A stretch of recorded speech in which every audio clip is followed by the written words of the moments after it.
फुरफुरी नामक गांव में राजेंद्र नामक व्यक्ति रहता था। वह बहुत ईमानदार था। उसके साथ उसकी माँ, पत्नी और 2 बच्चे रहते थे, जिनमें बड़े बेटे का नाम रोहित और छोटे बेटे का नाम मोहित था। उसके अपने ही गांव में किराना की दुकान थी। उसके घर का गुजर बसर अच्छे से चल रहा था। एक दिन उसकी माँ बीमार हो जाती है, जिसके कारण उनका देहांत हो जाता है। कुछ समय बाद उसके गांव में एक अन्य व्यक्ति दुकान खोल लेता है, राजेंद्र की दुकान से बड़ी और सुंदर। अब गांव के अधिकतर लोग सामान खरीदने उस नई दुकान पर ही जाते थे, जिसके कारण राजेंद्र की दुकान में आमदनी कम होने लगती है। उस पर कर्जा भी होने लगता है। हालात ऐसे हो जाते हैं कि अब उसकी पत्नी गांव के सेठ के यहाँ काम करने जाने लगती है, पर फिर भी हालात ज़्यादा नहीं सुधरे।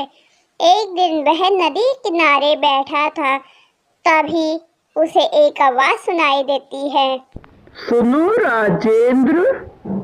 वह इधर-उधर देखता है, पर उसे कोई दिखाई नहीं देता। वह आवाज़ उसे फिर सुनाई देती है। वह दोबारा इधर-उधर देखता है, तभी वह ध्यान से देखता है कि आवाज़ तो एक पत्थर से आ रही है। वह डर जाता है। वह पत्थर उससे बोलता है, डरो मत, मैं एक जादुई पत्थर हूँ।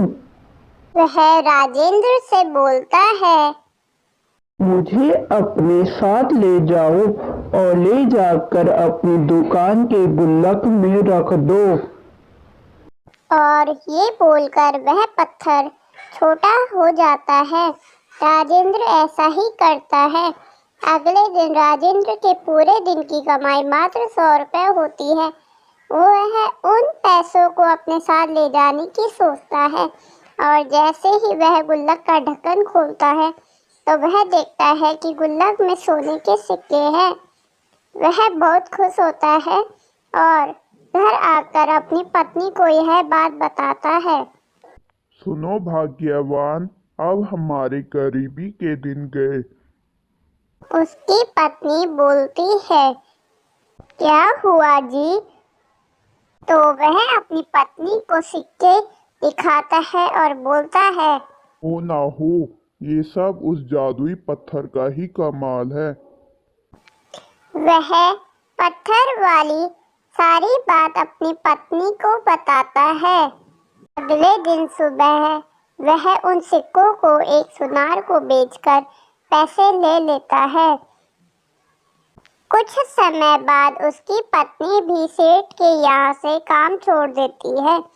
धीरे धीरे राजेंद्र के पास काफी पैसा हो जाता है, और फिर वह अपने मकान को और बड़े बंगले में बदल देता है। यह सब देखकर सेठ को शक होने लगता है। वह एक दिन जब राजेंद्र अपनी दुकान बंद करके घर लौट रहा था, तभी सेठ उसका पीछा करने लगा। जैसे ही राजेंद्र अपने घर के अंदर गया, तो सेठ उसके घर के बाहर कान लगाकर उसकी बातें सुनने लगता है। राजेंद्र अपनी पत्नी से बोलता है, लो भाग्यवान, आज 4 सिक्के ही है, क्योंकि आज केवल 40 रुपए की ही कमाई हुई है। तो उसकी पत्नी उसे बोलती है कि जी, आप उस पत्थर को अपने साथ घर ले आया करो, उसे वहाँ गुल्लक में क्यों छोड़ आते हो? सेठ यह सब बातें सुन लेता है, और रात को ही वह उस पत्थर को चुरा लेता है और आकर उस पत्थर को अपनी अलमारी में रख लेता है, जिसमें उसके पैसे और गहने होते हैं, और सोचने लगता है, सुबह तक मेरे पास इतना पैसा होगा, मेरी पूरी अलमारी भर जाएगी। कल ही मैं शहर जाकर 4 अलमारी और खरीद लाऊंगा। और सोचते सोचते ही सो जाता है। जब सुबह उसकी आंखें खुली, तो वह देखता है कि अलमारी में रखा सारा धन और सोना कोयला बन जाता है और वह बहुत रोता है।